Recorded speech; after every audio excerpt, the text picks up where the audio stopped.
Hello, everybody, and welcome to the Melbourne Traditionalist, episode 12. I'm Mark Moncrief from Upon Hope, and I have with me Mark Richardson from Oz Conservative. How are you, Mark? I'm well. Good to see you again. Yes. Now, tell me about Tesla. Okay, so this is another of those signs. This is the car company, not the inventor. Yes, the car company. Well, a mother and daughter have been featured on social media because they're proudly displaying their very large Tesla tattoos, which they had tattooed on the middle of their arms, which they both got done in order to show how much they identified with their corporation that they worked for.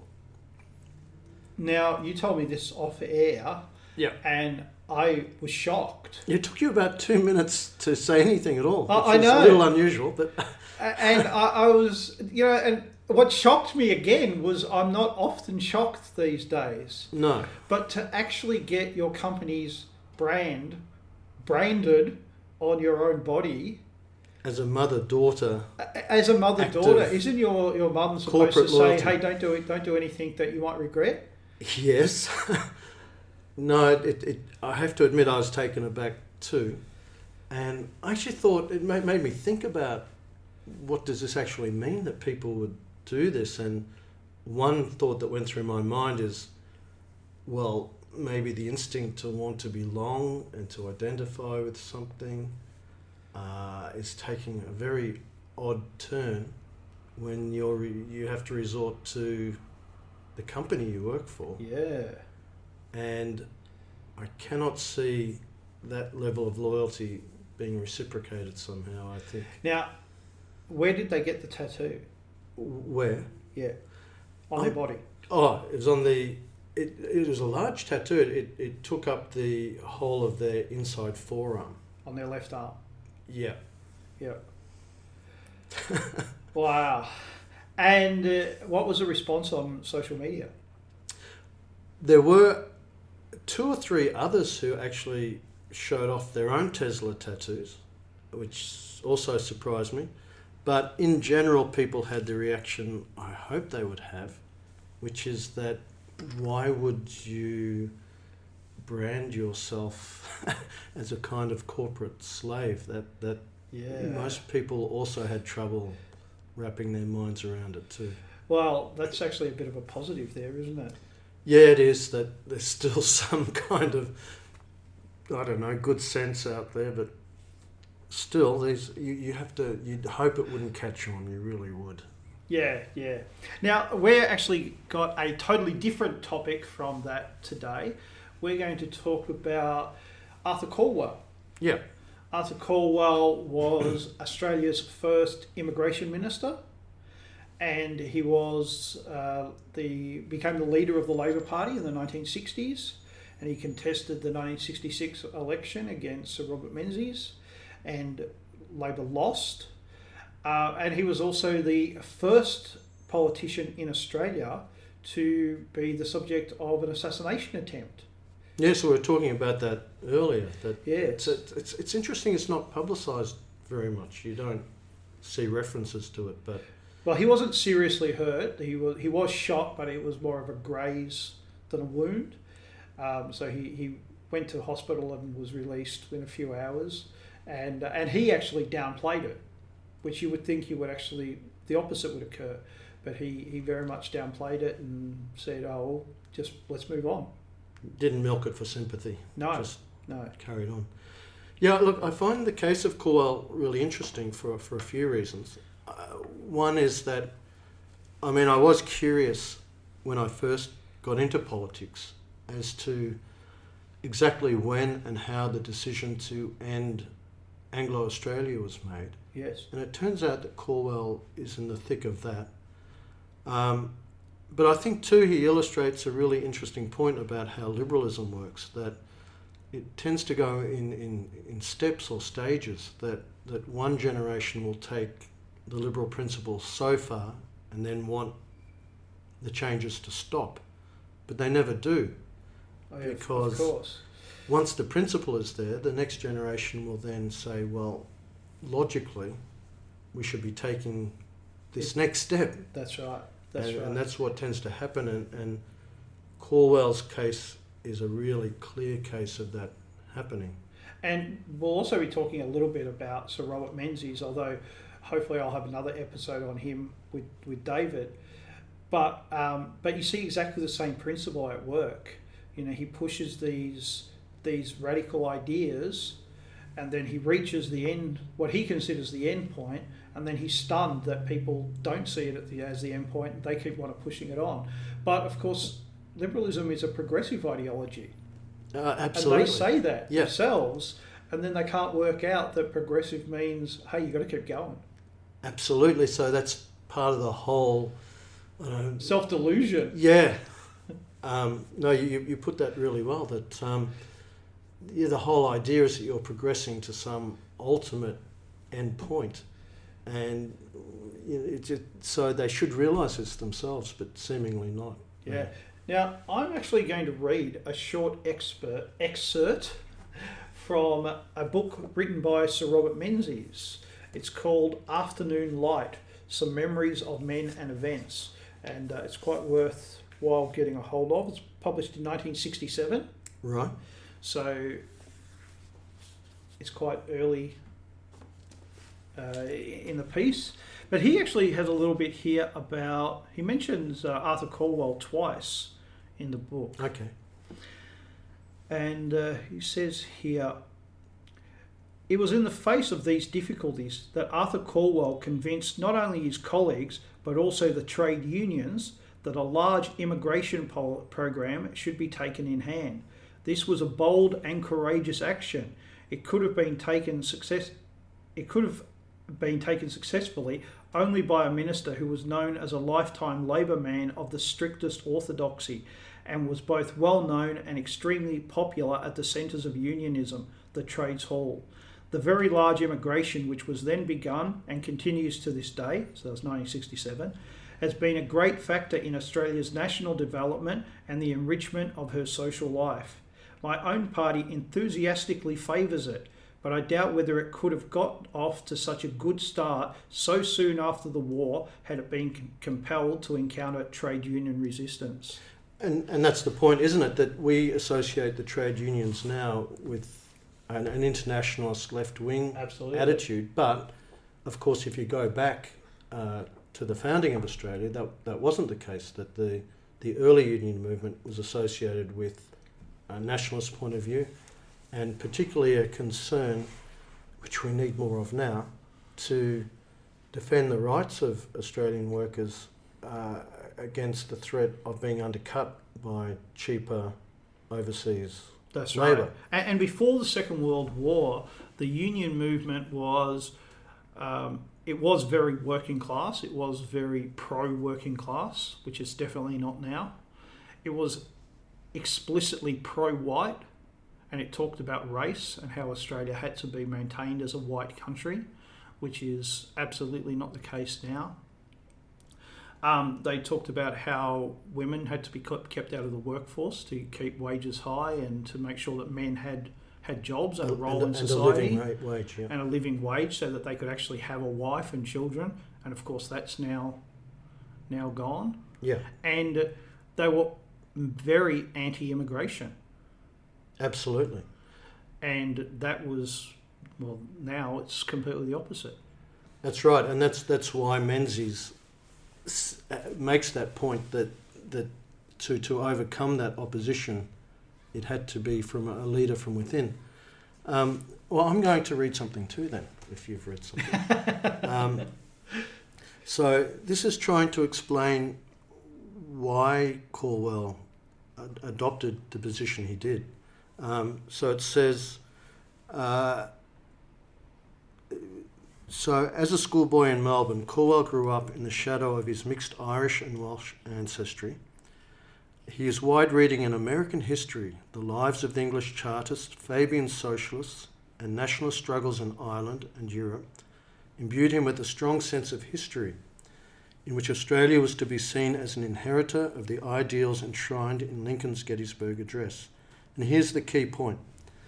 In newspaper articles speeches made as president of the Victorian Labor Party in the 1930s, Calwell's deep concern for social justice was invariably linked with the creation in Australia of an ethnically mixed society through large-scale immigration. In a confidential note addressed to Chifley in 1944, he wrote of his determination to develop a heterogeneous society. So even back in the 30s, Calwell was writing and campaigning on the idea that to have social justice, you had to have diversity.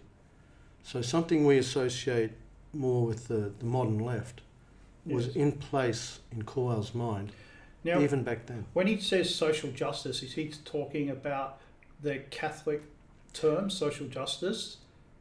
It's not really hugely clarified, except in one further passage where he kind of says it shouldn't matter if you're Italian or Irish or an English Protestant, you should all be considered the same thing. Yeah. So it's that idea that these things shouldn't matter in terms of the larger national identity, which then means accepting heterogeneity and diversity and so on. Yeah, and it's interesting that you mentioned Chifley, 1934, you say. So no, that was 44 he wrote to Chifley. 44, all right. So, because of course Chifley became Prime Minister. Yeah. Not long after that. Yeah. And Calwell was his immigration minister. That's right. So, I mean, the next key bit happens actually during World War II. So there's an interdepartmental committee set up on immigration between 42 to 44, and they basically decide Australia's future. They decide that, Anglo-Australia is going to end. Yep. And that Australia will become a diverse European or nation made up of diverse European peoples. And that will be the immigration program. Now, the reason they decided that, there were a couple of things. That there was a very low birth rate in Australia in the 20s and 30s. Mm-hmm. Thank you, feminism. I would also say that there were hard economic times. Yeah, although there have been studies on that. There's a bit of a debate amongst historians. So some do say that it was partly due to that. But others say, no, it's because of the things we have today, that at the very end of 80 years of feminism, women had been encouraged to believe that they should put themselves first and their pleasures and enjoyments. And I mean, I've seen a lot of evidence for this, that when women were interviewed about why they chose to have small families, they often gave those reasons, that babies would interfere with their leisure pursuits and so on. Yeah. So the birth rate fell to just to replacement level. It was down to 2.1 or something like that. So even 100 years ago. Yeah. Yeah. It fell dramatically from, well, really over a period of time, from the late 1800s all the way through, and it had fallen to just being a replacement level. And then you had that thing where economists in Australia, there was a guy called Forsyth in particular, he was a chief economist, and his idea was national greatness was just expansion. Yeah. And if you can't expand from your natural birth rate, then you have to expand in some other way. Yep. So his idea was there's all this untapped population reserves in Eastern and Southern Europe, and we'll go for them. So Calwell was really influenced by this guy, Forsyth. And obviously influenced by what's already happened in the United States. Yes. Because this has already taken place in the United States from the 1880s onwards. There was a massive effort to bring in Southern Europeans and Eastern Europeans into the United States. Absolutely, spot on. And in fact, there were American troops, of course, stationed in Australia. Yep. And when, I think it's a quote from Calwell, he saw them and he said, yeah, they're fine, we'll go with this. So yeah, the American example definitely had an effect. And of course, Australia at the same time was starting to look more toward America as the great power. Yep. so I presume that also had some influence as well. But the decisions were made between 42 and 44. I think they were first announced to the public in 1943. Yep. That future immigration was likely to come from outside of traditional sources. Which primarily means Britain. Britain, yep. The And British Isles. then in 44, the official decision by this interdepartmental committee was made to adopt that position. And there was a whole lot of talk about how to get the public to accept this. Because it was very unpopular. Yeah, it would not have. They knew it would not have gone down well. So one thing they decided that they would need an education campaign. They promised that the immigration would still be 10-1 from Great Britain, but they never had any intention of that being a realistic view. Yep. But that was And in fact, that couldn't be the case. They just couldn't get that number correct from Britain. and they knew they couldn't. Yeah. So again, that was just to try and reassure the public. To lie. Yeah, they did. And they did optics. We were talking about it before, that some of the first immigrants from the Baltic states, for instance, they hand-selected to the most attractive examples, men and women, yep, and had them line up for photo shoots and things like that. And portrayed them as the average. That's right, that Yep. this would be the future. So that was Calwell. Now, the funny thing about Calwell, of course, though, is that at the same time as he was very stridently using social justice principles to say, well, everyone should be accepted and we should be diverse, he drew the line at non-European immigration. Yes. So he was quite firm in it and quite principled in the sense of holding to that policy. And in fact, he was the very last Australian mainstream politician to publicly defend the White Australia policy. Yes, that's right. So you have this man who is a huge disruptor, who was a great problem for his country, and he's ironically the last one to defend the old order. Exactly, it is very ironic, but I know we've discussed this before, but it's hard to understand how he thought he could hold the line when the principles that led him to abandon Anglo-Australia were exactly the same principles which were then used to abandon white Australia, if you like. Yeah, but it's this same liberal principle that we have to take it up to this point, and then our job finishes. Yeah. And the next generation comes along and goes, "What are you talking about? You haven't even started." Exactly, and it was the next generation. Exactly, yeah. So one generation can cope with so much of it and wants to stop, but the next generation picks up the ball and carries on, and that's what happened. So I find that a little bit interesting, because I know on the distant right in Australia, some people see Calwell in very glowing terms, because Which always surprises me. Yeah. Yeah.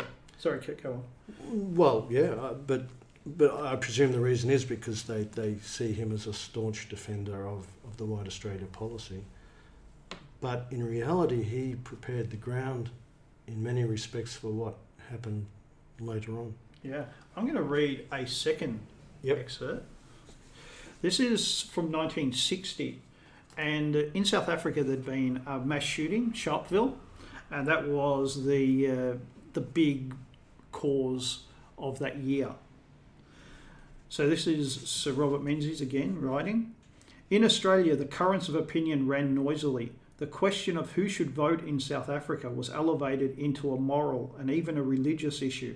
The greatest denunciations fell from the lips of people who, in other aspects of their labours, attacked our restrictive immigration policy and seemed anxious to create inside Australia those very racial problems which had puzzled the wit of men in South Africa and have presented the United States of America with its greatest unsolved social problem.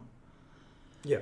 Isn't that quite revealing? It is. And again, it shows both Menzies and Calwell then are very clear on drawing that line between white and non-white and the problems that diversity and heterogeneity would cause there. Yes. but still those underlying principles are there. But there's a second aspect to that which he brings out, and that is that, hey, South Africa isn't a utopia. Yeah. South Africa has these real racial issues, and no one's found a solution. Yeah. And if you think it's just South Africa, well, what about the United States? The United States has this intractable racial problem. It's not going away. It's constantly there. Things that America could be doing, it can't do because it's concentrating on this race issue. Yeah. And we shouldn't import that here. But that's exactly what we've done. Yeah. It is. So, and of course, all over the world, you know, and this is one of those things that I've thought to myself, you know, everyone looked at Alabama and said, isn't that awful? Hey, I wish we had that here. Well, now we do. Yeah, and I remember the people who have raised those issues in more recent years have always been met with the response, oh, but we'll do things better. Exactly. We'll yeah. be the exception. Yeah. Sure, Sweden's having issues and America and so on, but everywhere's supposed to be the exception. Yeah, everywhere. And of course, nowhere is. No. That's right. So every Western nation thinks they're going to do it better than the others. Yeah. And this is what will make them special. And of course, going back to the 40s, you know, it started off that it was primarily British immigration. And then they extended it to Northern European immigration. And in fact, the example was always held up with how can you possibly object to a Scandinavian migrating to Australia? You know, they'll fit in without any problems. And then it was, let's bring in Southern Europeans. And then, of course, it became, well, that's worked so well. Why don't we bring in people who are just slightly different, Turks? Yeah. And in fact, in 1967, the first substantial group of Turks arrived in Australia. And Lebanese came. Lebanese arrived in the late 70s. Yeah. At the same time as the Vietnamese. Yeah. But by that time, the government had decided that they would not have a white Australia policy. They would not have a restrictive immigration policy. And it basically opened up to everywhere. Although it wasn't until the 90s that we really had Indian and Arab and African immigration. Yeah. And all of those have turned out to be not so good, I think. Yeah, but it's just that gradual. That's exactly right. Laying out of principles that were there early on.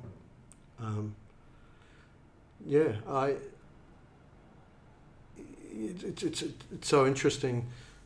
If you go back a generation before Calwell, there was just before Federation, there was a dairy farmer. I believe it was a dairy farmer. Australia's Federation in 1901. Yeah. Somewhere in the western part of Victoria, who decided he wanted some cheap labour. Yep. So he brought in immigrants from India, and some of them were Hindu and some were Muslim. Yep. And it ended badly. It ended very badly with a murder. I forget which side murdered which. I think the Hindus murdered one of the Muslims. And that was taken as an example back then of why there should be the restrictive immigration. Yes. So that was like a little experiment that was undertaken. So at that time, they definitely weren't yet ready for what was to happen in the 40s and then later on. Yes. So, you know, I guess you have to look at what's happening at each particular period as it starts to emerge. And you know, in every generation, people have said, "Hey, this is where it's going to end," and everyone else has gone, "Oh, poo-poo, that's not going to happen. Yeah, that couldn't possibly happen." And here we are. I wanted to finish with just a little bit of trivia. Okay. Both Menzies and Calwell were old enough to have served in the First World War. Okay. But neither of them actually did serve overseas. Menzies served in the militia in Australia as an officer from 1914 to 1918. But you had to volunteer if you wanted to go overseas, and he never volunteered. And he always said his brothers served, and he always said that his family forbid him to serve. And in that time, that type of thing happened. Yeah. Family would hold a conference, and they'd decide, you know, you're going to this school, and you're going to that trade, and you're going to this place. And those decisions were also made about war. Yeah. So it is possible that what he said was actually true. I've seen a photograph of Menzies with the rest of his officer training class at Melbourne University in 1914. And Arthur Calwell is in the photograph. Oh, wow. They were both at university at the same time, and they both undertook officer training in the same class. How interesting. Yeah. Okay. And then 50 years later, they're both leaders of their parties, Yeah. and they actually fought 2 elections against each other. Yeah. Yeah. Okay. I mean, that story about Menzies is it's sort of a little bit understandable that a family might reserve one son, I suppose. Yeah. So that's credible. Now, tell us where we can find out more of your thinking, Mark. My thinking is all lodged at ozconservative.blogspot.com.au. That's OZ Conservative. And I'm Mark Moncrief, and you can find out more of my thinking at Upon Hope. Just type that into your favourite search engine and you'll find me. Thank you, Mark. Thank you. And have a good day, everyone.